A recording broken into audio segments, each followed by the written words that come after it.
We're talking with some of the longtime leaders and builders here at Immunotech. Some of them have been here for years. Some of them have been here for, only a few months. But today we have a unique opportunity with our good friend Foster Owusu out of Ontario, Canada. Good day, Foster.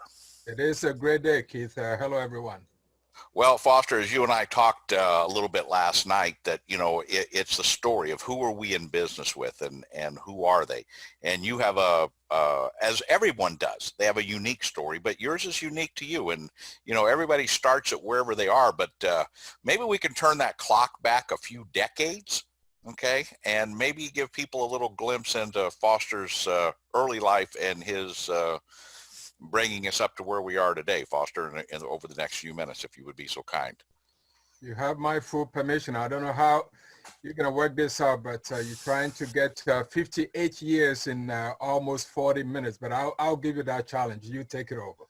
Okay, so you were a young man and you were born in Africa, and maybe give us a little insight into those first few years of the young Foster Owusu and his life in Africa. Yeah, Keith, I because of my story, I try to give dates and times, so it probably helps those who are taking notes and paying attention. I was born in 1962 in a very small town, a town that I challenge almost anybody on this call. If I give you the name, you consult your best friend called Google and try and pick it up.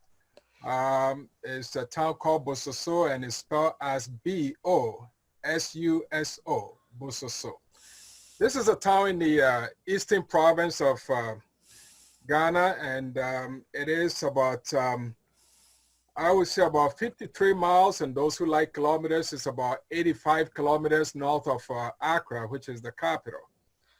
And I was born in this small town that I would say at the time, I didn't know that there was a better way out of life, because this town, as I can safely put it, for the first 16 years of my life, there was no electricity.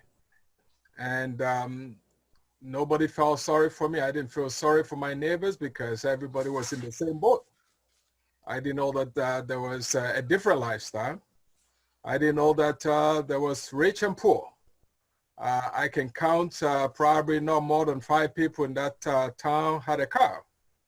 So pretty much that was my life. Unfortunately, growing up was also very tough, being in a very small place where I would say was underdeveloped. My mom passed away in 1970, to be precise, October of 1970. So that was almost when I was just about to turn 8 years old.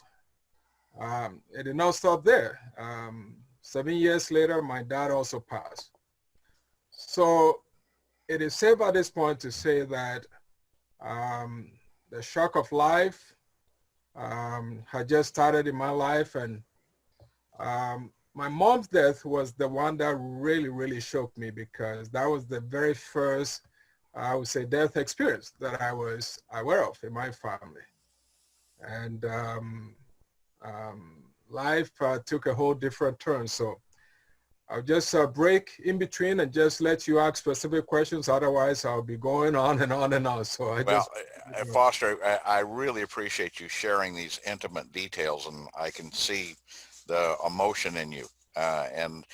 So everybody starts at a different place in life, and you started that very unique point of being an orphan by the time you're in your early teens, and from that community you left, and you left that community and started to change your life. And maybe share with us a little bit, how did you leave that community? Yeah, so something happened, and is on this call I'm going to make reference because there are 2 people that can at least relate to some. You're looking at Samson, who is in Ireland, and this is something that goes way back almost 10 years ago. Keith and John, you know that when I started Immunotech, again, I was living in a 2-bedroom apartment. So I was also living in an area in Toronto that it wasn't probably the safest place. And I couldn't represent the company the way I wanted without giving it a nice image. And I'll come back a bit and fill in some of the blanks, but because Samson is on the call, I wanted to share this part before we run out of time. So about 10 years ago, I was doing one of my usual Saturday morning training, and Samson was on the call, and he had heard me for a long, long time. And at this time, I was about to go to Ireland to do a presentation, and happens to connect with Samson. And then this guy said to me, he said, Foster, you know, I love your authenticity because I've been paying attention to your story and you've been so consistent. And he said, by the way, I have a secret to share with you. And I said, what is that? He goes, do you know Osim? Osim is spelled O-S-E-I. And I said, you must be kidding. Now I realize here is a spy on the wall. I said, what do you mean if I know Osim? You cannot come from Accra, which is the nation's capital, go to my town without passing through this Osim. So I said, okay, what exactly do you want to know about Osim? And he goes, I was born in Osim. I say, you? He said, yeah. And I said, you in Ireland? He said, yeah. You are part of my team? He said, yeah.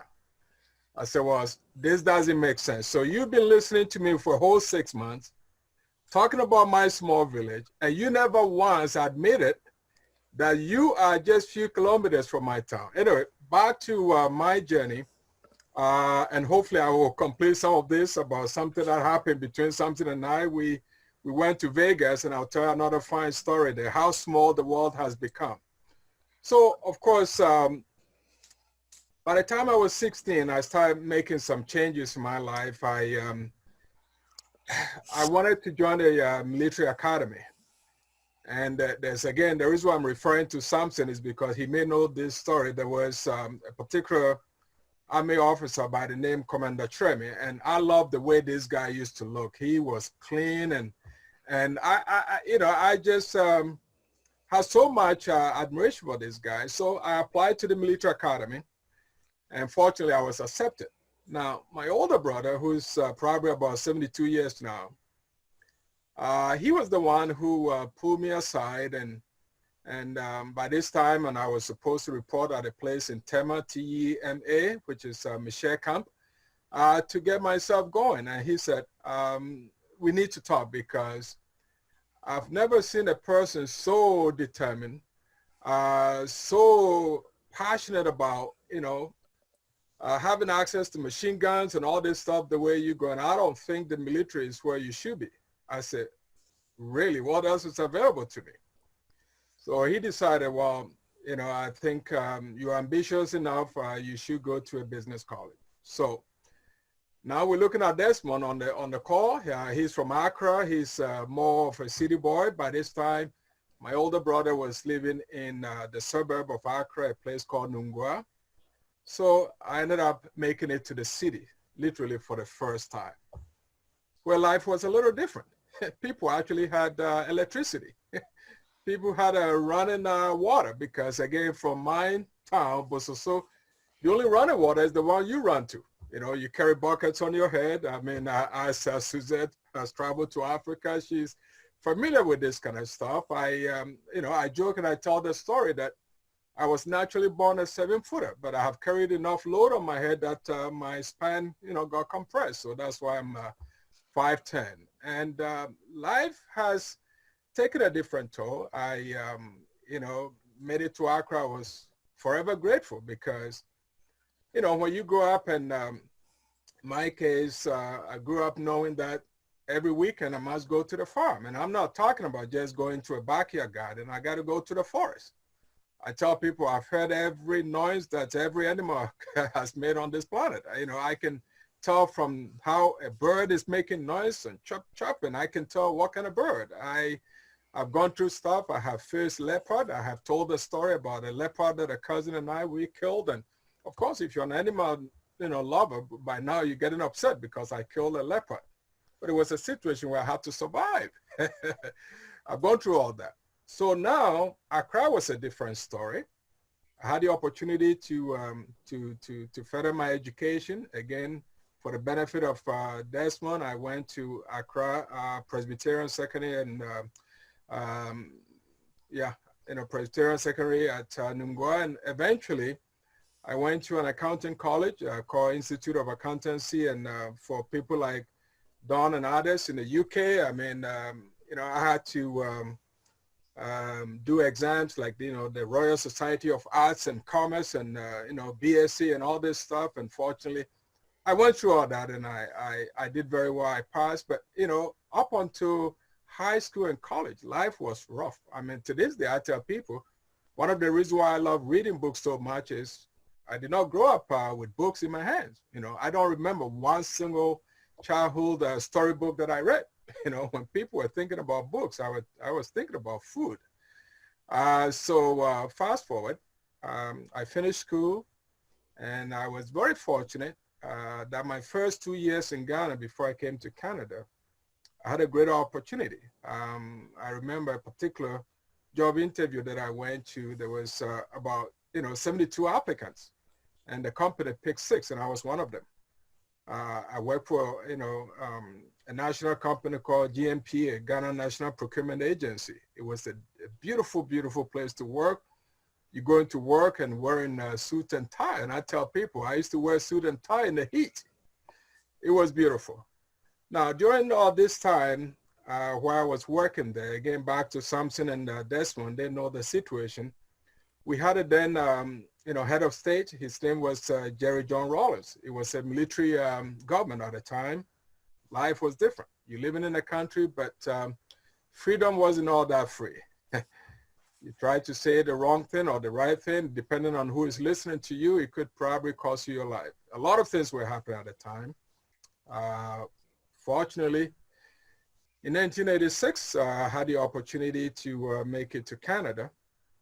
And if you allow me to keep going, I came to Canada in 1986. So this year, obviously, will be my 34th year in this great country.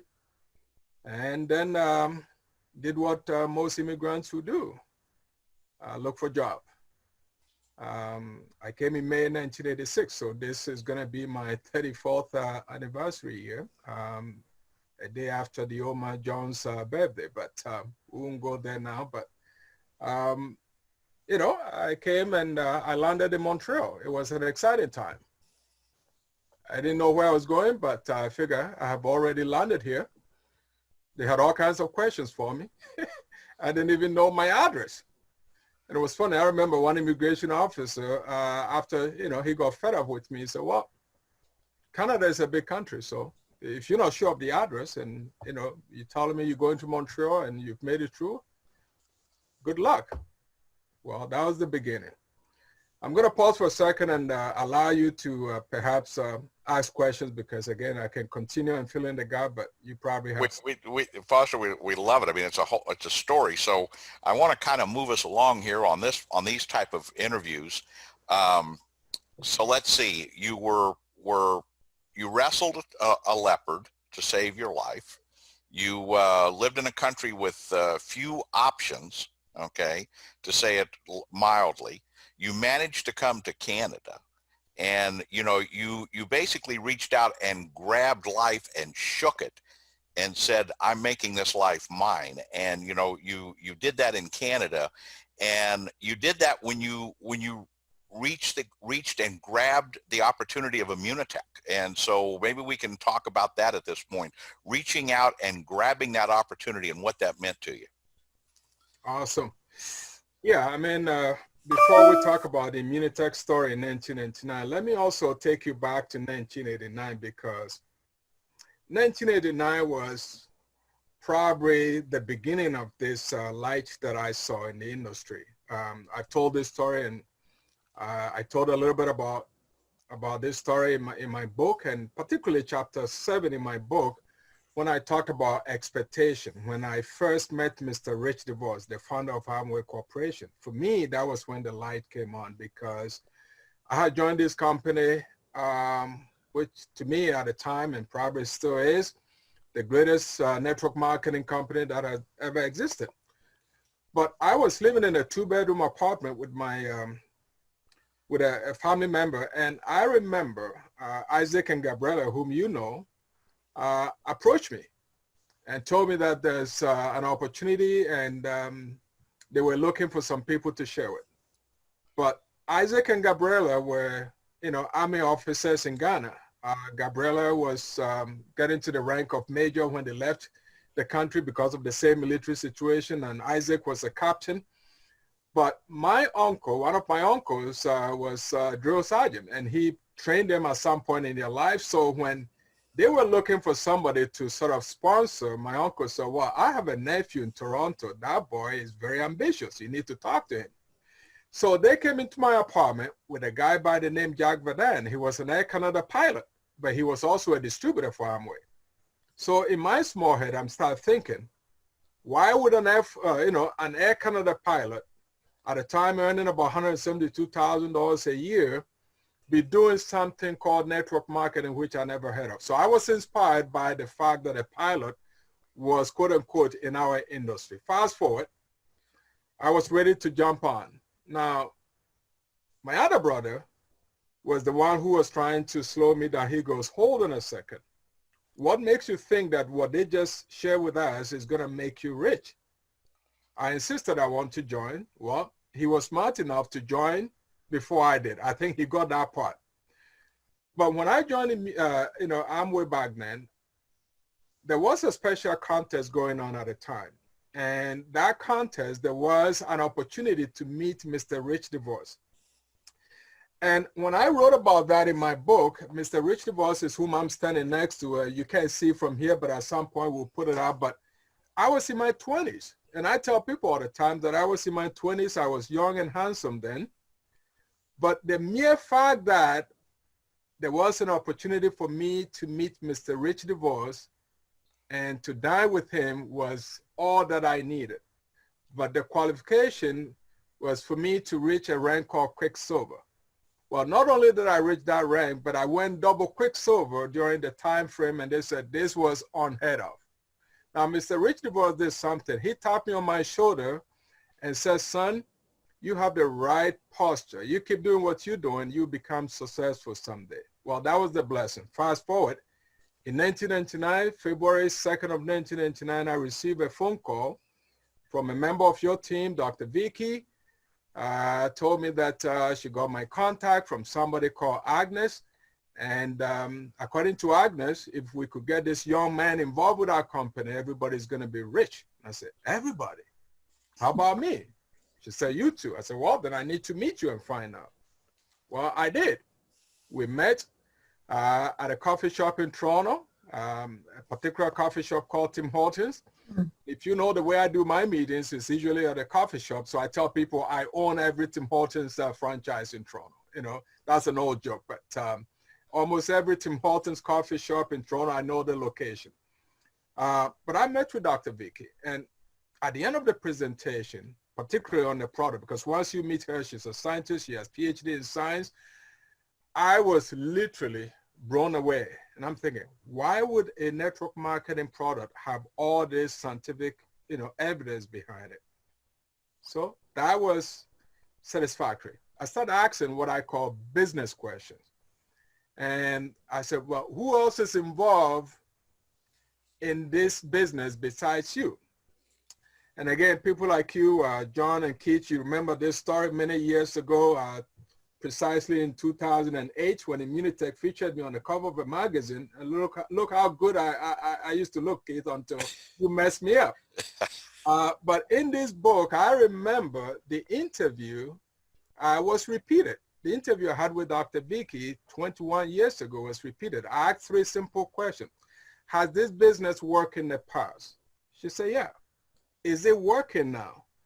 And she said, yeah. And she used the working past and present as mentioning certain names. And the moment she mentioned Piero and John Solider, I went, are you serious? Because at the time I knew of John Solider. We were not friends, but I had,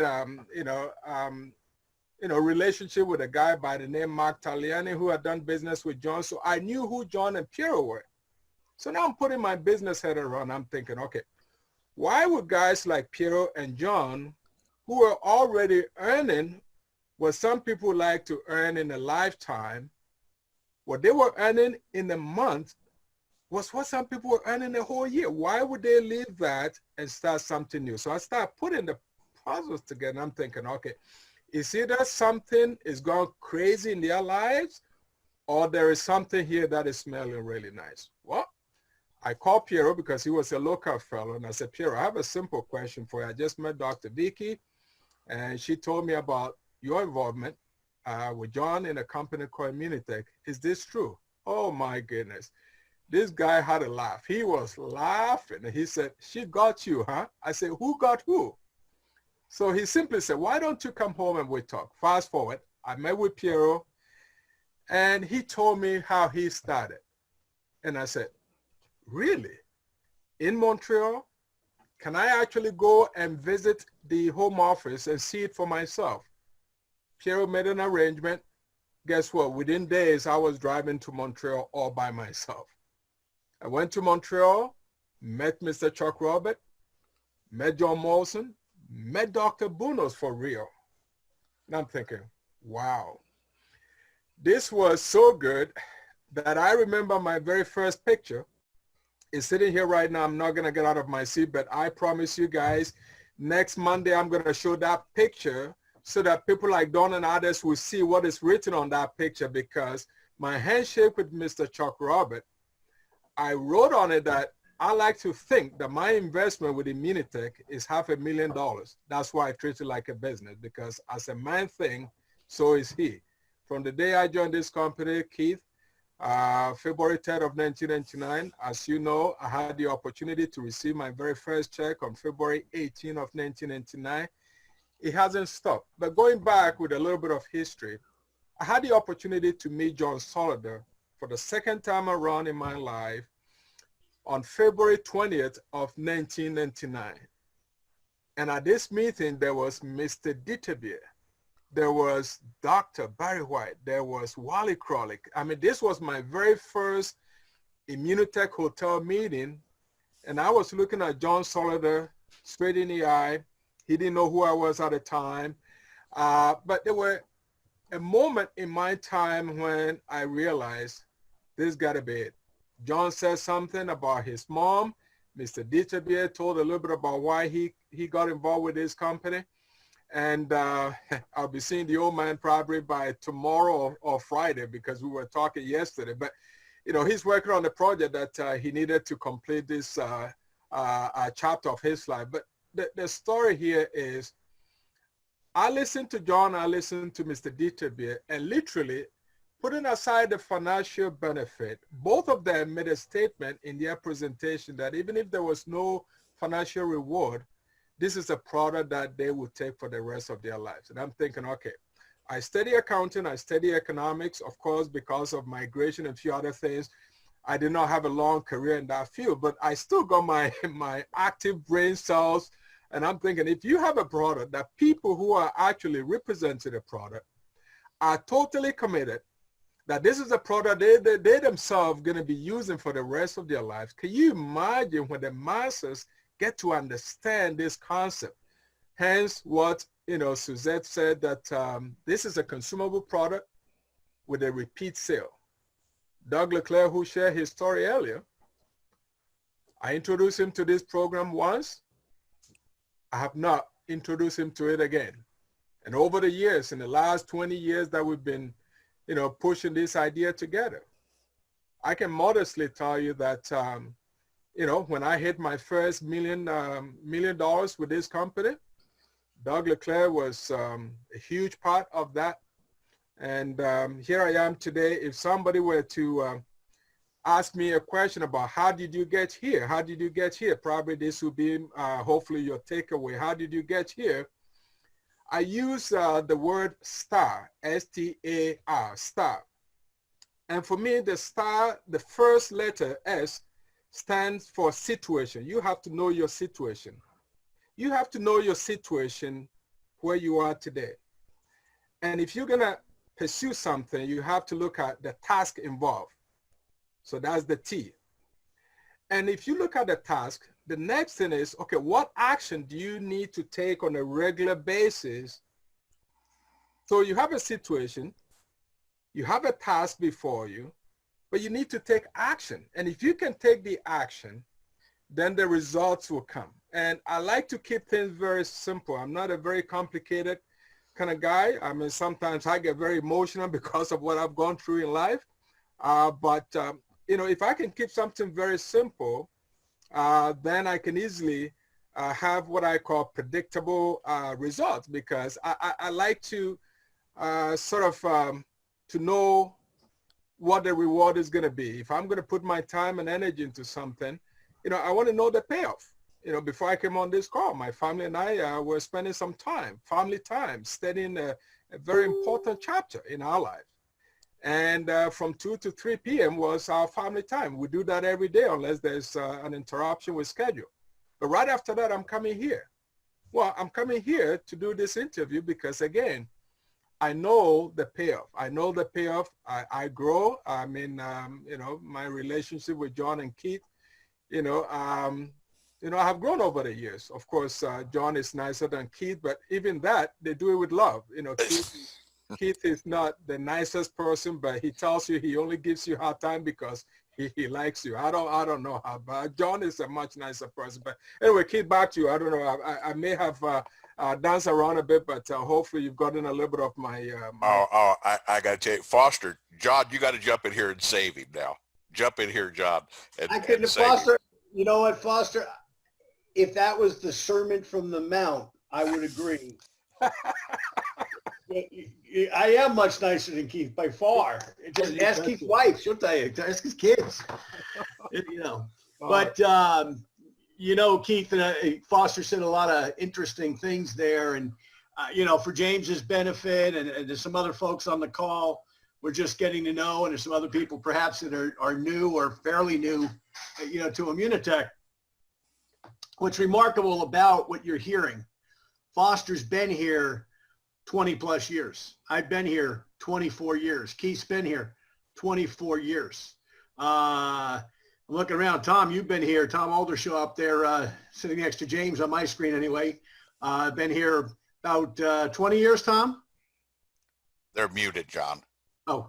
I've got everybody else muted, but no, there's a number of people that are here. I can't hear Tom. Doug LeClaire's been here, you know, roughly 20 years. Suzette's going on 15, I think, something like that.